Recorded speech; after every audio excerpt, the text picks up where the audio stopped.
It's time for a sector update, and as we've been discussing here for the past month and a half, maybe 2 months at this point, is that the outperformance of the energy sector has become a major focus, and one that's certainly on the institutional side where the real money flows is gaining increasing traction.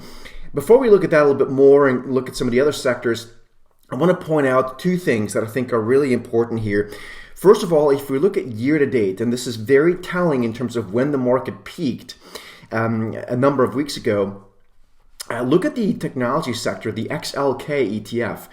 It's actually only, quote unquote, year to date up 3.5%, which is very non-consensus. If you were to ask the average investor on the street, not Wall Street, but on the street, on Main Street, they would think, things are being much better. There's a few tech stocks, of course, that are doing much better. That's always the case. It's averages. But the XLK is up 3.5%. So that is a far cry from what it was up. It was up more north of, I think, almost 9% at some point in early March when basically the market topped. So that's important. Now, what's also been happening at the same time, and I'll quickly share this with you through the lens of an interest rate chart. So when we look at interest rates, we can see, and I'm going to make this a very simple plain white chart.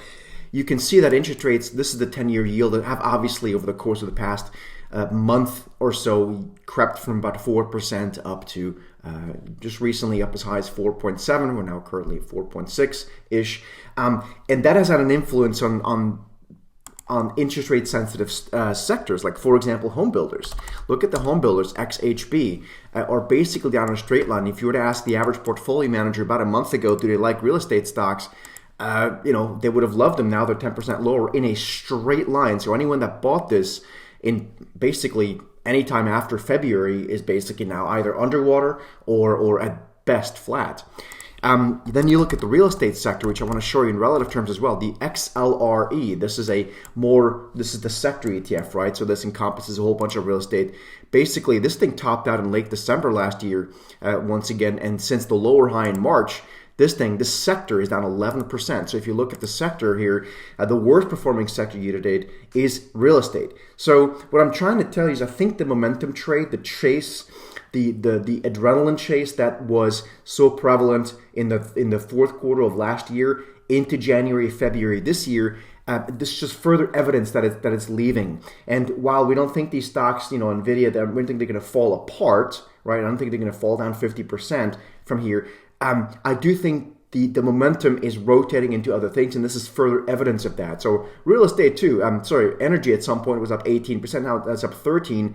But the relative picture here is a lot stronger. So we really just want to prefer to be overweight and at some point get back into things like energy, possibly industrials and healthcare, which has had quite of a drawdown recently too, but looks relatively much better. So be careful of the chase. One last point I want to quickly make is on Nvidia.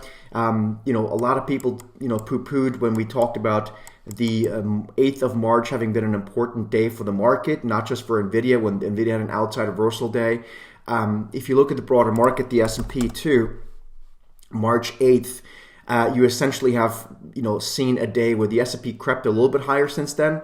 After that, but really it marked the peak of the market. So again, the heavyweights of the market are telling, which is all the more reason to believe that this momentum trade too is long in the tooth in tech, and we're likely going to see better opportunities here rotating into other parts of the market. Hope it helps. We'll see you again in the next video.